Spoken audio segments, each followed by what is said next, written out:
My name is Abigail Harrison. I'm also known online as Astronaut Abby, and I beat the often path by chasing after a truly out of this world dream to someday become an astronaut and hopefully the first person to walk on Mars. Welcome back to the Beat the Often Path podcast. I'm your host, Ross Palmer. Now, on this show, we seek to radically expand our concept of what it means to live life to the fullest, and the goal is to help us all redefine what success is in our own lives. My guest today will surely accomplish this task, as she's one of the most remarkable people you're likely to meet. Abigail Harrison is known as Astronaut Abby, and she set a huge goal at a very young age to be the first person ever to set foot on Mars. She's appeared on TED and she's done some amazing things.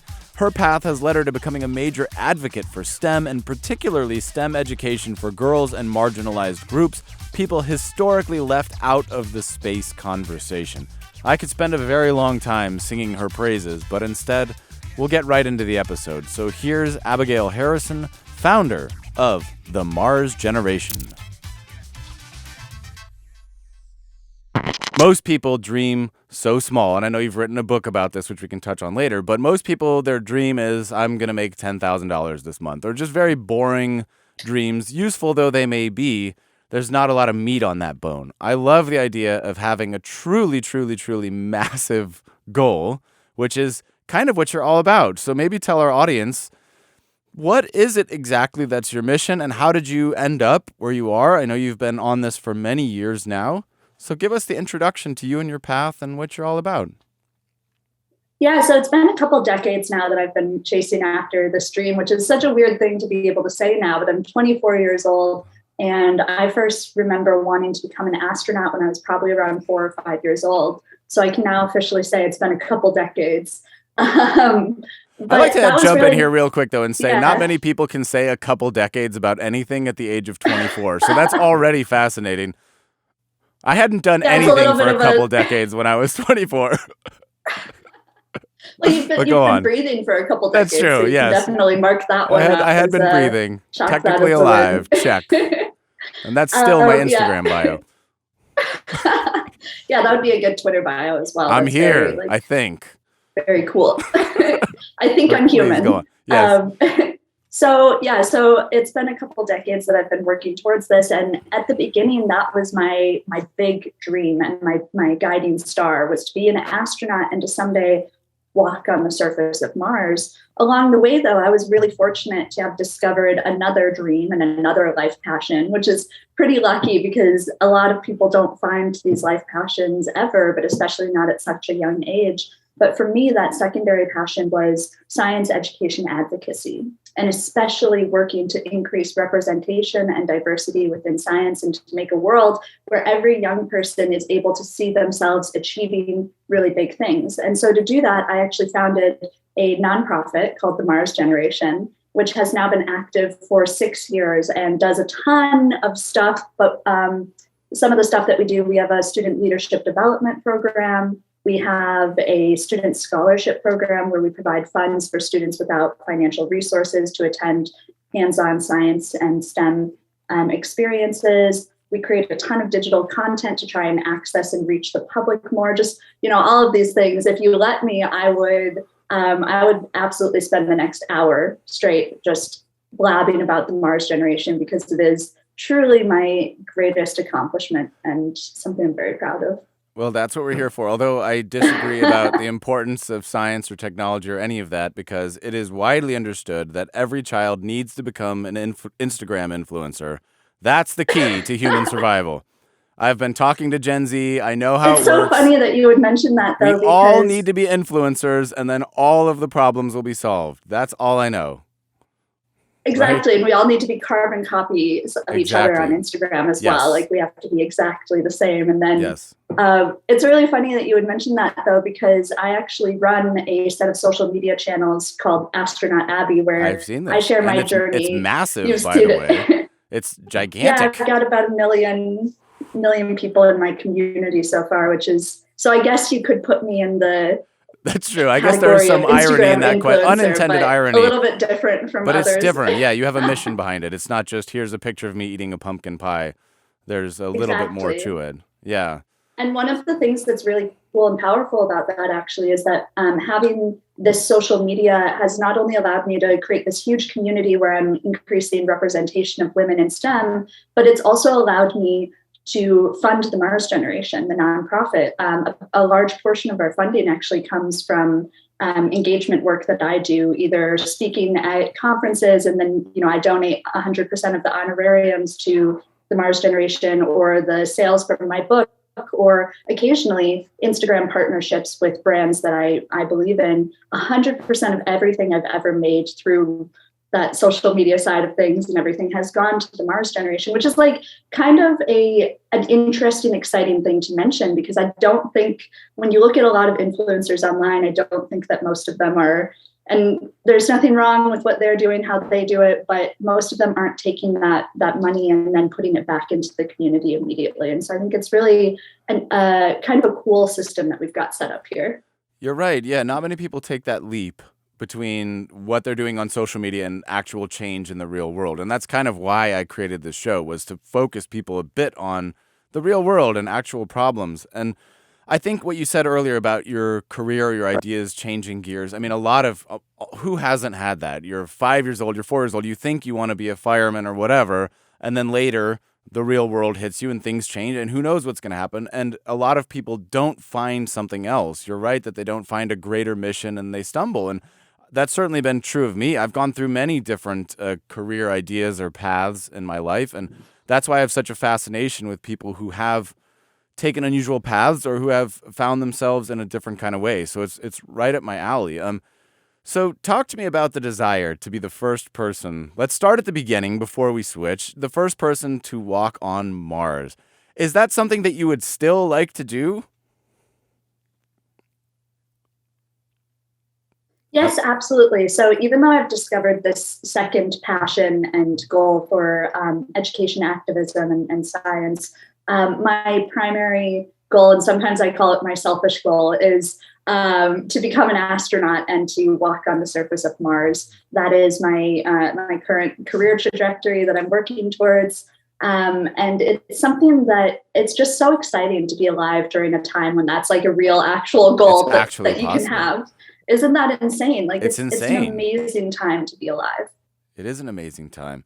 Now, I have so much respect for astronauts. I personally would be so terrified of doing it. I love space. I've always been deeply fascinated with the questions of our universe and our place within it. It's the kind of thing I've been thinking about my whole life.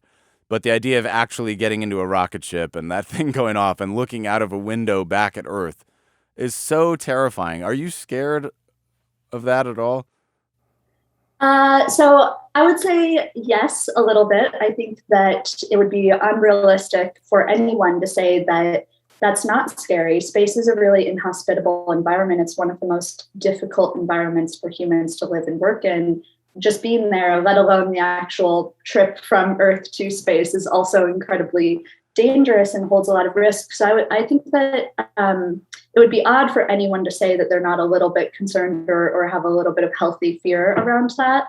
But the way I've always looked at life is that fear can't hold you back from doing something. I have 100% throughout my entire life been a person who looks at fear and says, how can I take this emotion and how can I honor it, but then also use it in a positive way? How can I turn it into something that will drive me instead? And I'm also pretty lucky to be a little bit of an adrenaline junkie. And so when it comes to things that are scary, I'm able to pretty easily take that emotion and try and, swap it for excitement or something like that instead. Yeah. Well, what is it that you hope to find, or what is it that you would hope to get out of doing that? Out of sending humans to Mars, you mean? Yeah, or personally going to Mars. What do you expect would come of that? Let's say tomorrow you're doing it. What's the end result? What's the reason? What's the end result behind all of this? It's a great question. It's one of these topics that I'll do my best to keep it short, but if I don't filter myself in any way, I'd have you here for the next 4 hours talking about how important Mars is in human space exploration. But the short version is that in order to really benefit from space exploration, we have to constantly be pushing the boundaries of what it is that we're capable of doing. It's not enough to simply have humans in space, in Earth's orbit, to be doing something that we've already done and that we know how to do. We have to be putting ourselves in these really difficult, really uncomfortable situations and then saying, how are we going to get out of this? How are we going to make this impossible situation possible? And when we do that, we then start to see heaps and heaps and oodles of benefits that come back to us here on Earth, technological advances that we wouldn't have otherwise had, inspiration in the community and entire generations of people that are galvanized to go out and to make big differences in the world, return on investment that helps to drive the economy and to provide jobs here on Earth, all of those things. So those are obviously all really positive things, and things that if we want to address some of the serious issues that the next generation will be facing, we need to be, doing all of that, inspiring the community, creating technological advances, all of these things. And so I look at it and I say, we have a problem and we have a solution. We might as well go ahead and act on that solution of trying to accomplish this next big step in space exploration, with the understanding that that will also then improve our ability to live as stewards here on Earth. Mm-hmm. Right. That's the short version. No, that's a great answer, and I completely agree, and I completely understand. I mean, if you go down the rabbit hole of these things, I think one of the first Wikipedia rabbit holes I ever went down in the early days was just clicking the probability of there being life on other planets. And if you click through all of that, you get to these things like, what are the different categories of civilizations? Like category 1 civilization, we're able to use all of the energy available on our own planet. And in theory, if you go beyond that, you're able to use all of the energy available from your nearest star. And if you go beyond that, all of the solar system and things like that. And I just kept clicking and thinking, like, what would it mean if there was a civilization out there that was harnessing all of the available energy from its nearest star? Would we even be able to see that? And then you start conceptualizing, what if there are solar panels in a 360-degree sphere around a star? Right. Would you even see that star anymore? Or would it be completely blacked out from the outside world? So I love pondering these kinds of ideas, and I always have. And I think it's so fabulous, people who are able to look at the bigger picture. And when did you first get the spark? Was it going to a planetarium at a young age? You saw a planetarium, you thought, oh my goodness, this is everything? Or so I wish that whenever I get asked this question, I always wish that I had a more compelling story, I guess, a better answer, because the truth of the matter is that I didn't have very much exposure to space exploration when I was growing up. I grew up in Minnesota, which, being a very Midwest landlocked state, there wasn't a whole lot of space exploration. It's not like I could just pop over to the coast to watch a launch or to visit a space center or to go to a planetarium or anything like that. And so for me, my initial exposure and where this dream really originated from was actually just standing outside one night on my family's back porch, looking up at the stars and having all of these huge questions that were going through. At least at the time, they seemed huge. I was like 5 years old, so I look back and I'm probably like, they weren't that big. But the way I remember it is that my brain was just so full of these questions about everything in our universe. Once I started thinking about what the stars were, I started going down all these different avenues of questions. And I realized that I wanted to be a part of finding those answers and discovering the parts of our existence that haven't yet been discovered. So going farther than just Earth and exploring some of these far reaches of where humanity is able to go. So that's the kind of like very modest, boring version of how my dream started. But one other piece that I always like to mention is that I was really lucky that when I was a teenager, I did get a lot of exposure then to space exploration. And I think that was super important because, especially for girls and young women, you're more likely to drop out of science and STEM fields during your teenage years than at any other time in your life. And I ended up happening across a lot of experiences that really helped to keep me engaged and motivated and to see a future career path in this really challenging and daunting industry that helped me to hold on to that. Things like meeting an astronaut who then offered to be my mentor and who I got to work with a couple of years later on a project together. Things like going to space camp on a scholarship when I was 13 years old, like those types of things that really just helped me to envision what the future could look like for me within the space industry. That's such a fabulous story. And what I love, and something that you've done that a lot of people don't have the guts to do, speaking of leaning into fear or repurposing your fear, you stated publicly that you have this goal. A lot of people are terrified to do that, even on a small scale, because there's the thought of, if I don't reach that goal, then I'll be humiliated or whatever, right? But you have always stated, to my knowledge, this is something that I want to do from the time you were a very small child. And contrary to people shutting you down, it seems like you were embraced by the scientific community, by the space community. How did that go in the early days from you saying, this is something I want to do? How did you start getting people around you to take you seriously and to start thinking along with you? It's a great question because it's a reasonable fear that a lot of people have. You're completely correct when you talked about the fact that people with dreams oftentimes don't talk about them because they're afraid of either failing or being ridiculed or being judged or anything like that.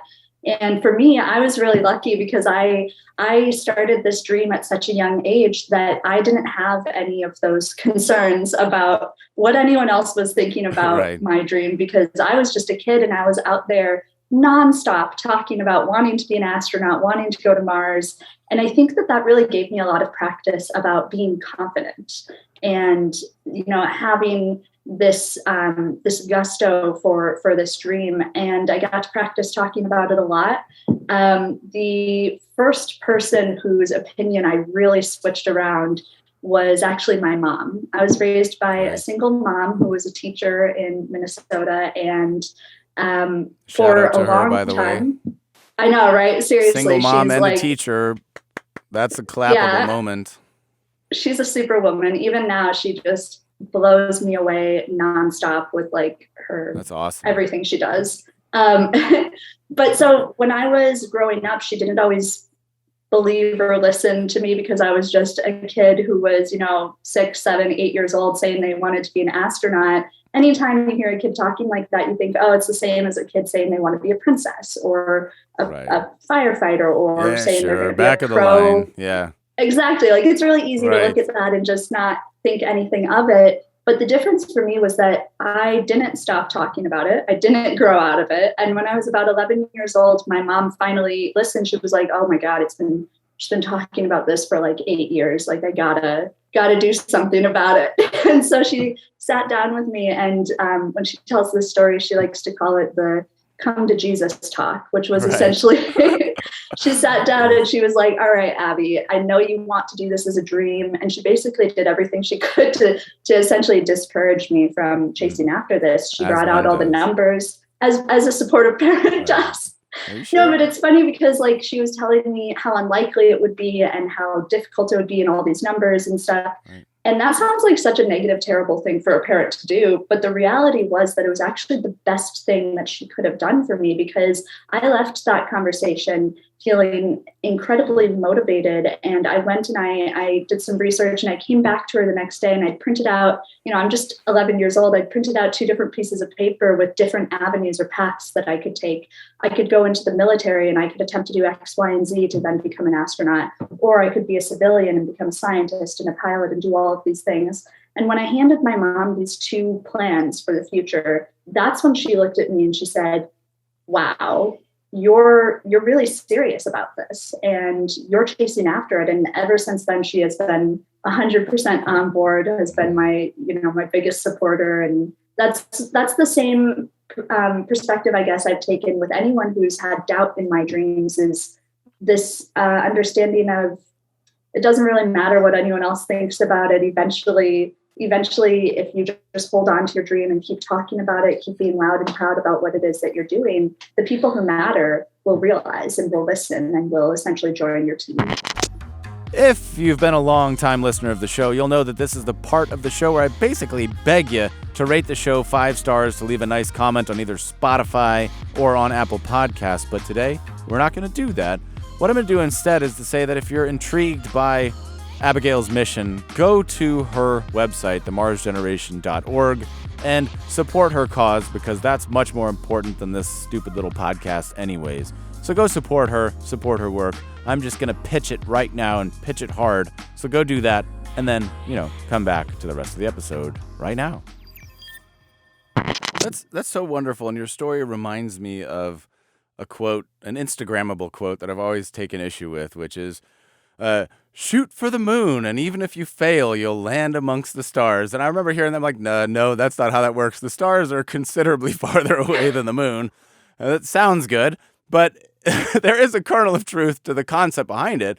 You know, in having this, what they call the big, hairy, audacious goal, as they say, you did rally people around you that were able to help open your eyes to some of the truths and to other things that you might have never thought of before, which is great. And then you stumble upon a community and you realize, hey, there's a bigger thing here that I want to be an advocate for. Now, one of the things that I think anybody who is interested in intellectual pursuits or who cares about these kinds of things, obviously in this country, there's a very big string of anti-intellectualism, or what's the point? People don't tend to care much, in my experience, about things like space exploration or science. I'm sure that that is a battle that you're up against every day, and especially for girls or marginalized people. How do you get people to care about these issues? What kind of pushback have you gotten? Yeah, it's such, I mean, honestly, that's the big question. It's the big question that everyone is trying to figure out, especially within science and STEM fields. Every scientist I know, that's what they're constantly asking is, how do I get people to care more about what it is that I'm doing and to realize also how important it is? For me, one of the things that I've discovered to be, and this isn't the full answer to the question because it's such a big problem that I don't think there is like one There's, of golden course. answer. Right. But something that I found to be really helpful, and the way that I try to go about this is by meeting people where they're at. So we have to have compassionate, empathetic science communication instead of judgmental science communication. We can't look at a population of people and blame them for not understanding science or not trusting science or not knowing certain things. We have to instead look at them and say, hey, that's okay. Here's what we're going to do. We're going to figure it out together. We're going to learn about this together. We're going to spend time, covering all of these basics that we can then talk about the bigger picture and such. And I think another part of that that's always been really important to me with this whole idea of meeting people where they're at instead of expecting people to come to you as a scientist is that we also have to meet people where they are, like, I guess physically as well. We can't just say you have to come to school or you have to go read a book or you have to do X, Y, and Z. Instead, we should be saying, where is the general public already spending time? How can I get there? And then how can I, kind of infiltrate into their subconscious, I guess, which is a lot of what I do with social media. Is I look at it and I say, how is it that I can, instead of bashing people on the head with a physics textbook, I can instead create engaging physics content on Instagram or engaging astronomy content on Twitter or something like that, and kind of like make it a more comfortable and natural way for people, and especially people within, millennials, Gen Zs, Gen Xs, all of these people to learn about it in a way that doesn't really feel like learning. Yep, that makes perfect sense. And in your experience, where did you get the idea? Okay, so you've started educating people. What kind of stuff have you done that's been the most effective along those lines? Have you figured out some, like you said, short videos, or what's really gotten people engaged and interested in your mission? So the most effective piece that I found has definitely been utilizing social media in a kind of organic way. Like, instead of trying to ever force anything, I've really tried to look at what is the way that I can be the most honest with my community and really give them something that's engaging. And one of the things that I realized early on that was really engaging and that served a great purpose was this idea of sharing my entire journey of aspiring to be an astronaut from start to finish with people. I've found that to be such a great way to talk about science and to talk about STEM in an approachable manner for a lot of people, because it's literally me learning about these things on a day-to-day basis, making mistakes, but then also having successes, falling down, but then also getting to share the negatives and the positives of this journey. That's been one of the most successful pieces for me, is getting to just share the entire process. And I think that's especially intriguing because it kind of it harks back to what we talked about earlier, which is that idea of essentially this idea of like the messy middle, the fact that we oftentimes don't show the struggle, or we don't like to talk about big dreams because we might fail at doing them. But instead, I'm over here on social media talking about these huge dreams and then sharing the different steps along the way in real time to allow people to then look at that and say, well, even if I'm not trying to become an astronaut, what if I was able to achieve my big dream as well? What if I was able to, take steps in my life to go after that too? And so that's been really a big part for me. It's especially become important over the last 2 years as we've all had to have our lives and our worlds and the way that we interact and socialize change so much. Mm-hmm. It's not necessarily a positive thing, but I am the kind of person who likes to look for the optimism in something. And so in that sense, these last 2 years, being able to create digital content to connect people with science has actually been even more beneficial than it was before the pandemic. And so there's pros and cons, but it's the world we live in. Sure. Well, you mentioned 11-year-old you having two plans, either go through the military or go through the academia pilot route. What road did you end up choosing? Do you have a degree in a science field, or where did you go? Yes, absolutely. I did end up going down what I dubbed the civilian route. So instead of going into the military, I continued on my own, and I currently have a degree in biology. And just finished up the process of applying to graduate school. So fingers crossed in a couple. Oh, right. Months, you're waiting for envelopes. Oh, you're gonna have tons of envelopes coming your way. Yeah, I'm anxiously checking my email multiple times a day. That's the process, the stage of the process that we're at. Oh man, it's going to be a couple months until I hear, probably a month or so. But even so, it's like every time I open my email, I'm like, hopefully it's. But so that's kind of the route that I've taken. Some additional things that I've done so far to try and create this resume that will be really appealing when I apply to the astronaut program. Are that I'm also a licensed pilot, and I'm currently working on my instrument rating, which is the next step that a pilot can take. I'm an advanced scuba diver and a rescue diver, so I do a lot of scuba diving. I have studied Russian and Mandarin Chinese to hopefully be able to participate in international collaborative missions in the future. I am a skydiver and a marathon runner. I'm currently getting my EMT license just in case there's any medical emergencies in space. And I have a whole list of other things that I'm planning to do in the future to try, kind of like extracurriculars, you could consider them, to try and build this resume that will hopefully be competitive. Well, I'm not an expert, but I think you probably wouldn't be very interesting because what they're looking for is a lot of initiative. They're looking for initiative. They're looking for breadth and depth of extracurricular activities. I don't think I have Russian, a good shot. I know. I feel like it's going to be crickets. Don't quote me on that, but I don't think. Yeah. Do you have a fallback? What's my third plan? Yeah. I mean, there's retail. There's a lot of retail jobs right now. No, I think. Hey, there's plenty of market for that need currently. You true. And my sister, I have an older sister who's 2 years older than me, and you two would really enjoy spending time together because she's the other person in my life who always likes to take me down a peg or two and give me a hard time for I am being entirely sarcastic because any school worth anything would be clamoring. They should be fighting over you, I'm sure, and I know they will be. So, but I also know how stressful and unfun this process is. But you'll be just fine. But we'll circle back to that in a few months. I'll reach out. Exactly, we'll have to have a celebratory. Yeah, I have no doubt. If you're listening, recruiters out there, you know what to do. Fast track. Exactly. So you took this step and you created this thing called the Mars Generation, which you can talk about for hours and hours, which is great. What is the Mars Generation? So the Mars Generation is a 501c3 nonprofit that focuses on a couple of things. One of our main focuses is exposing the public to science and to space. And then our second big initiative is to provide concrete, realistic opportunities and resources for young people today to become the change makers of tomorrow. It's really a passion project that, like I said, I started about 6 years ago, and it has blossomed into this huge web of different things that we do and ways that we impact people.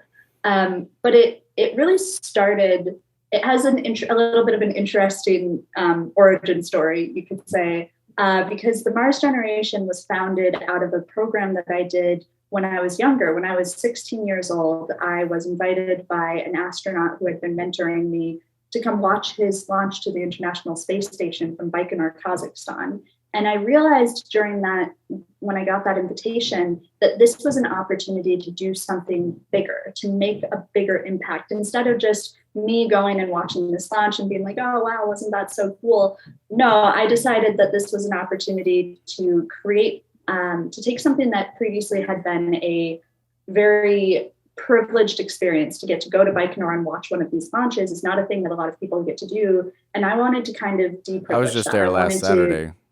Just as one does, right? Sometimes when I'm bored, I just pop over there to watch a launch out of me and Barry, Barack Obama, as I like to call him, Barry. You just popped out. Anyways, go on. Yeah, you did it too. Oh, that's okay, so great. funny because I was just having tea with Michelle the other day and she didn't mention anything. Oh, yeah. One of us is full of shit. That's the difference. Yeah. So you. Oh no, yeah, I'm also being facetious. But so I took this and I talked to Luca, the astronaut who had invited me about it, and we decided to create something that had never been done before, which is that I would be working for 6 months, his time on the International Space Station, as his Earth liaison. So taking his experiences in space and translating them to community here on Earth, and especially making an effort to reach demographics that I was more naturally inclined to communicate with, which are young people and girls and women. And so I spent 6 months just doing all kinds of interactive stuff, trying to engage people more with the International Space Station and with Luca. I was speaking in classrooms constantly. I was running a lot of digital programs to teach people how to find the space station, how to photograph it, do all these different things, stuff like that. And when those 6 months ended, I decided that I wanted to continue to do all of this educational outreach work. And so I continued for a couple of years. And then when I was 18 years old, I was headed off to college.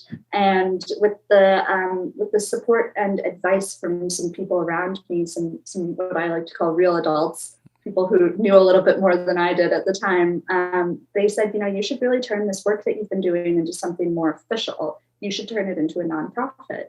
And at the time, I was like, yeah, sure. Like, we might as well transition this into a nonprofit. And I kind of had this perspective of it's a worthwhile thing to be doing. I don't know where it's going to go in the future or if it'll even be successful or exist in a year or 2 years. Now we're 6 years into it and it's still going strong and has changed in a lot of ways from what I originally had anticipated or imagined. But it's really, it's so interesting and exciting that such a small happenstance in my life.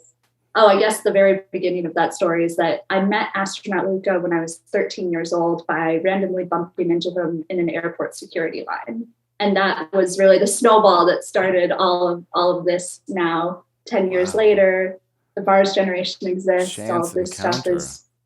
Yeah, so anyone who ever says that TSA is useless, I'm actually TSA's biggest fan because without them... I love it. That's a worthy of, yeah. Oh, that's wonderful. Right. So what is you said it's changed a bit. What's the mission or what's the goal or what are you doing these days? What has it morphed into? Yeah, so the Mars Generation has really morphed into, at the beginning, we were just trying to do our best and trying to create whatever we were able to put out into the world. At the time, one of the things that was really important to us was giving back in ways that I had also received from my community. So for instance, having grown up, like I said, with a mom who was raising 2 kids alone on a public school teacher's salary, we weren't always at the most privileged point as far as financials go. And so for me, one of the things that when I was a kid, I was really lucky to have been supported by all of these different community endeavors that allowed me to have engaging opportunities. And one of the most exciting of those for me was getting to go to space camp when I was a teenager. It was way too expensive for my family. And I actually came to my mom one day when I think I was 12 or 13 years old, and I showed her the brochure for it. And she looks at me and I just remember how sad her eyes were I showed her this brochure, because she looks at me and she goes, Abby, I had already heard about that. 3 or 4 years ago, someone had told me, you should send Abby to space camp. And my mom looked into it and said, absolutely can't do that because it is cheap. way too expensive. Yeah.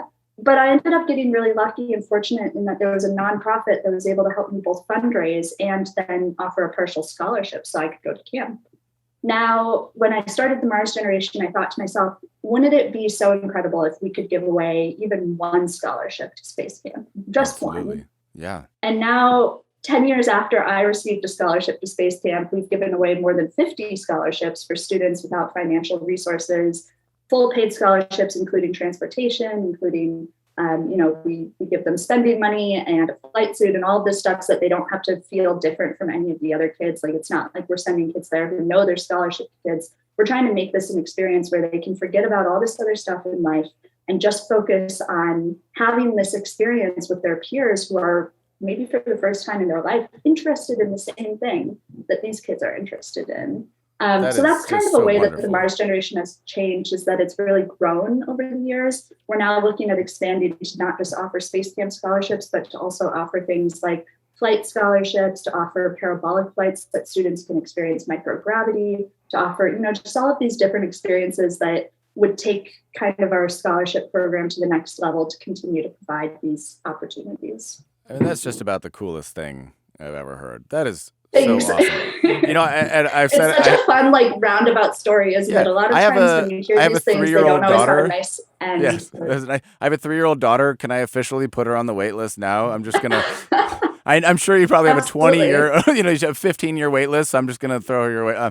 No, that is so incredible. And I think when it comes to finding a mission or one's purpose in life, there has to be a reason, right? And in sales, they talk about a sales technique of the heaven if you do and the hell if you don't. When I'm trying to sell you something, I talk about the heaven if you buy my product and the hell if you don't. What do you think is the heaven if we do regarding young women getting into STEM? And what do you think is the hell if we don't? I really think it becomes kind of a no-brainer about this one, that there just is simply no way to positively benefit science more than having diverse access and representation within science. It's kind of crazy to think that we could get the best positive result from something as important as science and STEM, so engineering, math, technology, all of those, if we're removing half of the population from having opportunity and access.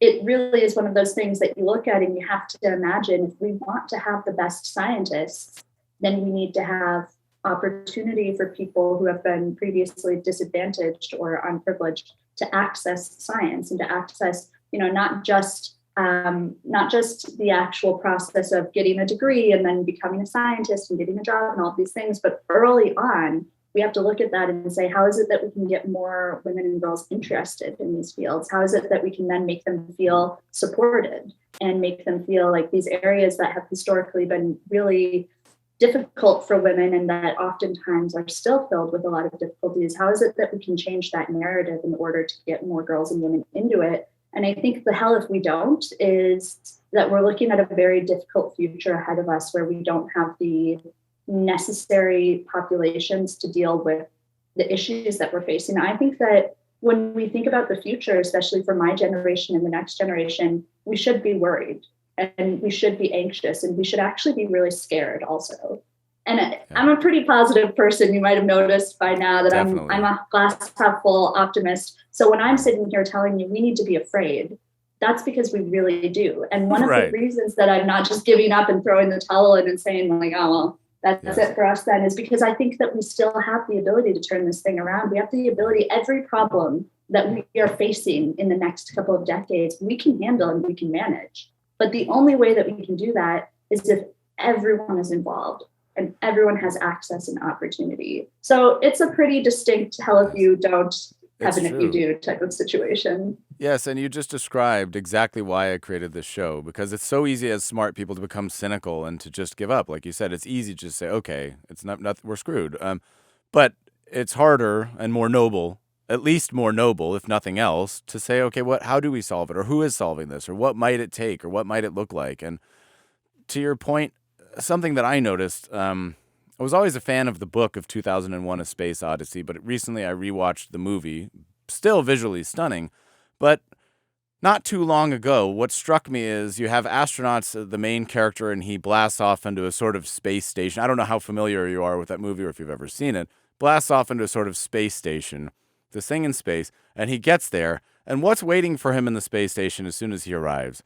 2 female secretaries sitting at a desk in the space station.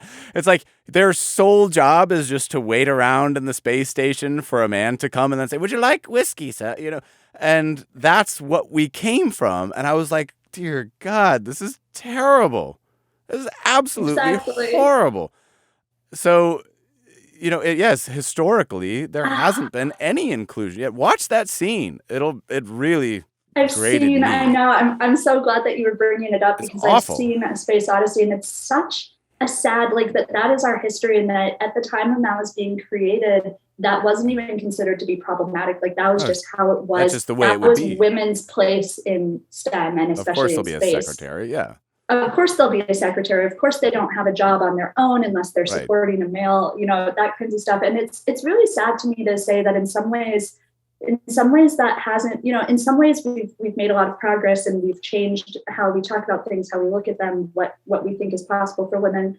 But there's still a lot of holdovers where women and other minorities face a lot of those same difficulties still today. And you wouldn't think that would be true.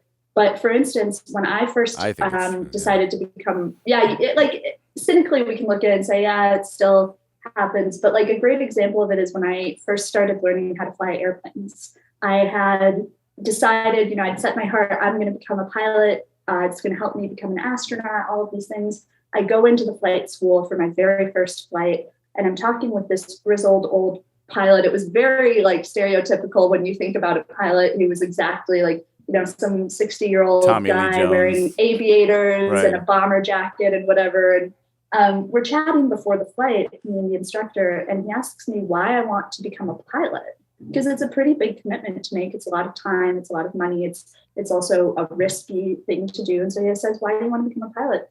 I tell him my story about wanting to be an astronaut. And without even a moment's pause, he looks at me, and the very first thing that he says is, oh, well, then you shouldn't bother trying to become a pilot, because in a couple of years, you'll have babies and settle down with a family, and you won't want to go to space or fly airplanes anymore. Ouch. So you shouldn't even bother. Yeah. And I was sitting there just stunned, right? How awful is that? But the part about it that was really that's real bad. In my opinion, that was so bad was that he didn't say these things with malicious intent. It's not like he was trying to ruin my life or my career or be a bad person or anything. He did it. He said them because he honestly thought that he was helping me, or that he was saving me from a really bad path that I was walking down.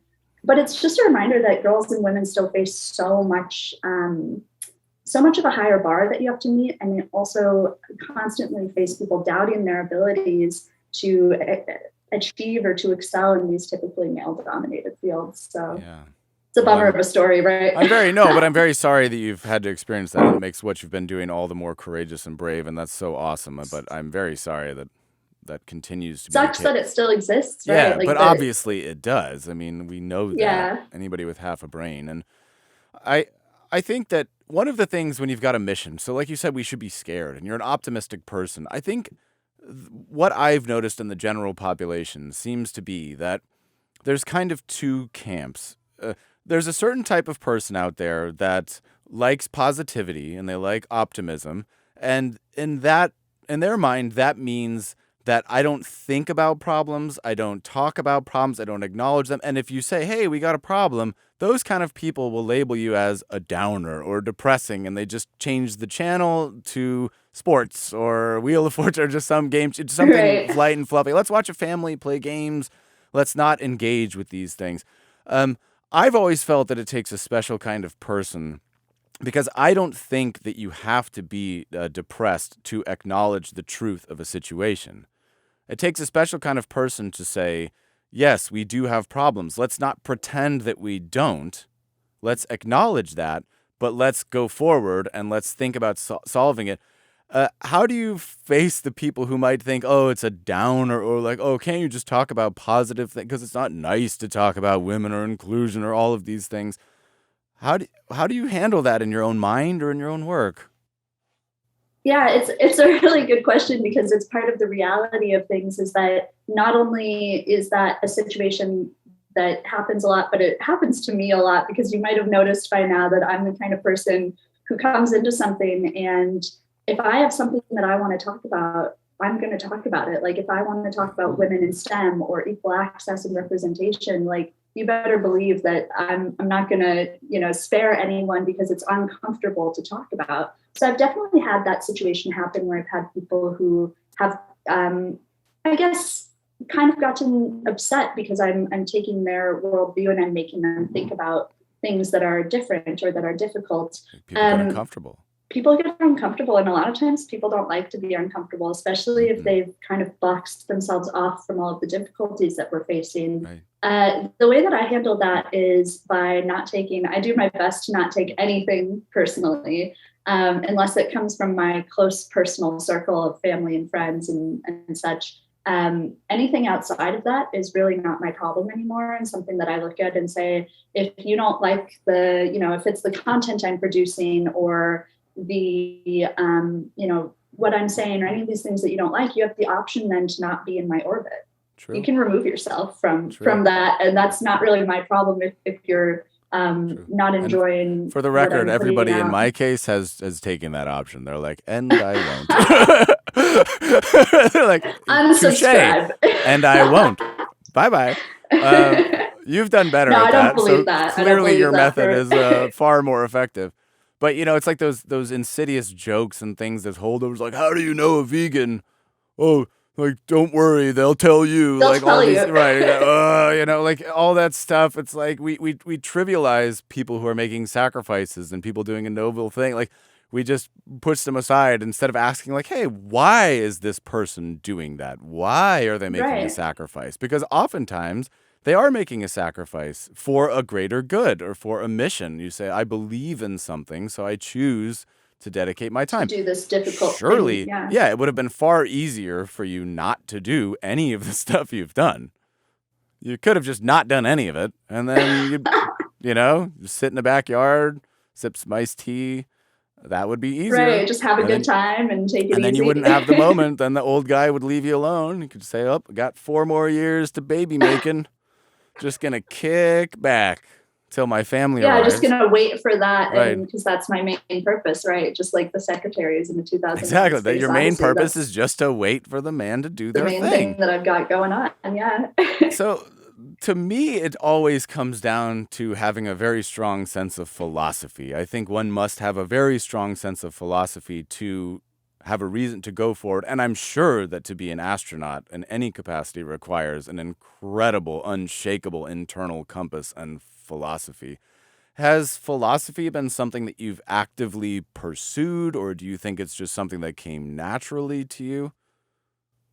I would say that I think, so first off, I want to say that I think that you're completely right, that you really do need this strong sense of internal drive and this personal philosophy to achieve any big dream, which I'm sure that you're very familiar with by now, having talked to so many people for the Often path who are essentially taking the path less traveled. And so you've got it completely right. Like that is 100% required.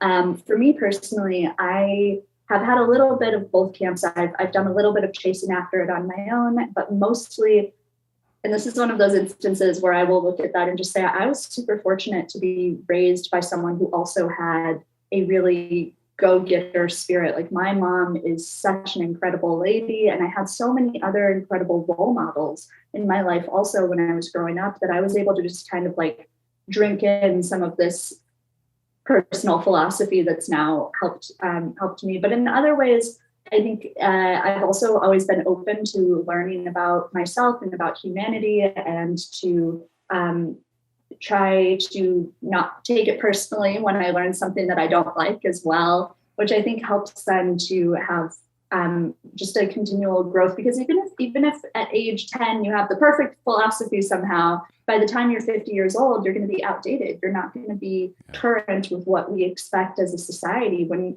we form a community, we're all signing on to care for one another and to care about one another, and the way that looks and happens changes over time. And so I've always been a really big believer in this idea that personal growth is the most important thing that we can be committing ourselves to throughout our lives, and that everything else comes as a result of committing yourself to personal growth. That's so well said. I completely agree with all of that. Thanks. And speaking of personal growth, what other than grad school are you looking forward to on the horizon these days? By the way, Harvard. Sorry. Anyway, It's so funny you should mention Harvard, because I actually just spent a year working as a research scientist at Harvard Medical School. Yeah, that's what I mean. Not enough extracurriculars, I'm telling you. I know everything I They're say. looking It's just for like, that's so diversity. unimpressive. You don't have not it. meeting I'm so sorry. not ticking those boxes. I know. Yeah. So I mean, but grad school is such a lowly goal compared to the rest of your ambitions. It's such an achievable goal. But yeah, like I know it's hard when you're 24 years old to say, but if you had, and I don't believe in 5-year plans, but you know, the next couple of years, if everything goes well, or what would you like the next bits of your life to contain?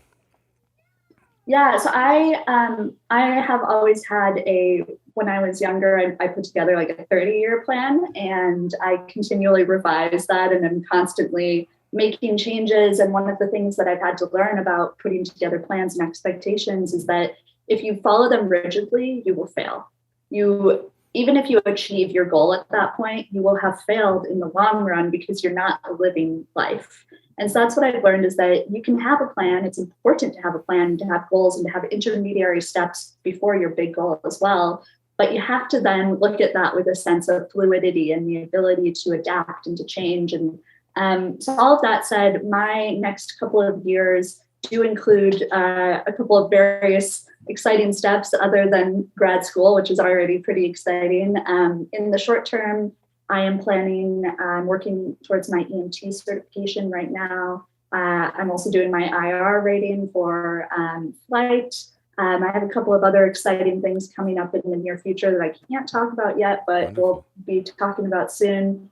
A little bit longer term than that, I'm planning to continue to fly as much as I can. I'm hoping to get multi-engine ratings so that I can fly jet aircraft. I'm also hoping to get a helicopter license. I'm planning to become a scientific diver.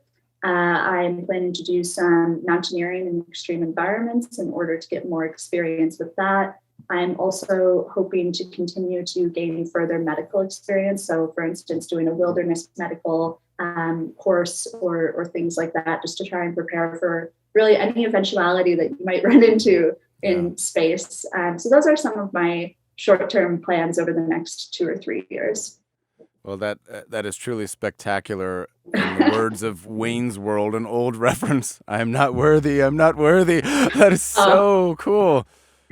So much exciting stuff. And, you know, again, like as we approach the end here, I can't thank you enough for sitting down and sharing your remarkable story. There's so much in there that anybody can latch onto, and it's really incredible. And, you know, you have one more person in your corner supporting what you're doing, that's for sure. Quick question. If you land on Mars, by that time, do you reckon we'll be able to get a video feed from Mars to Earth at the time that we're able to land on Mars? Yeah, I think that we probably will by that point. The one thing to keep in mind that will be different about Mars landings versus, for instance, the most analogous thing that we can compare it to was when we landed on the moon. Now, Mars landings will always be a little bit different for many reasons, but one of those is that there's a time delay that we simply can't do anything about, because the reason there's such a delay in, let's say you shoot a video on Mars and were then to send it back to Earth, you would have anywhere from, depending on the position of the planets in their orbits around the sun, the distance between the two planets changes, which means that any communication from Mars to Earth and vice versa, also the amount of time that takes changes. It's one of those things that I wish that we knew how to alter that, but it is a fundamental law of physics in the universe that waves can only travel so fast, even through the vacuum of space. So when we land on Mars in the future, there will be anywhere from a 10 to 20-minute time delay before video or other types of communications get back to Earth. That's one of those things that when you think about it from the general public perspective, it's like, oh yeah, that's a bummer that we can't watch real time what's going on Mars. But then when you think about it from a scientific perspective, it's more than just a bummer. It's a pretty big challenge and a pretty big difficulty that makes those missions quite different, is that when you send humans to Mars, they have to be completely independent and completely capable. They have to not only bring all the physical items that they need with them, but they also have to bring all of the knowledge and information that they could possibly need with them. Because when you're on the moon, if someone starts to have heart palpitations, or they're experiencing a blood clot, or all of these different things that can happen, what you do is you call up NASA and you say, hey, can you connect us to the flight surgeon, who's one of the top medical people in the world? And then they are the ones who give you instructions about what to do in that situation. It's the exact same thing if you run into a mechanical failure that the astronauts aren't trained to deal with. If you run into any of these situations that can happen when we're on Mars, that's going to be really different, because you don't just have that easy access line where you can connect with all of the collective wisdom of humanity. It's going to have to be that the astronauts who are on Mars are capable of dealing with any situation that could happen when it happens. So cool. Well, I ask for selfish reasons, because when you land on Mars, again, I'm trying to get in ahead of the curve here.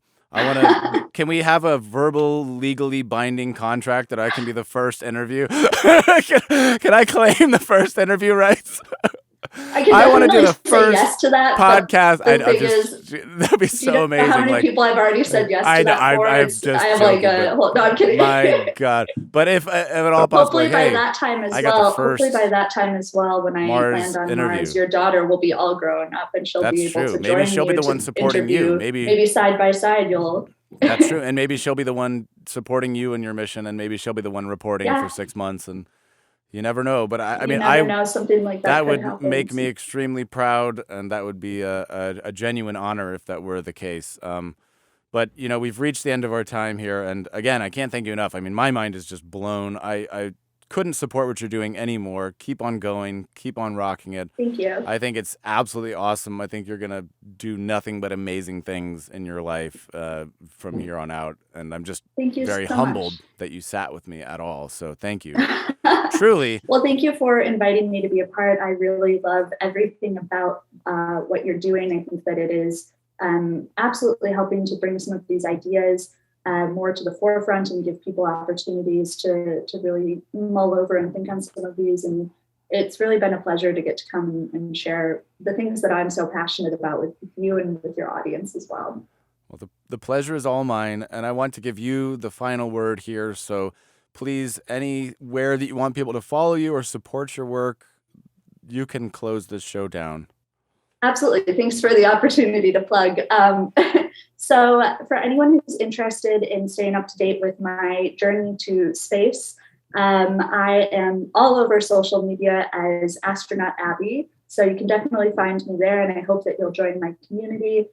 You can also find my nonprofit, The Mars Generation, again on social media as The Mars Generation, or at our website, themarsgeneration.org.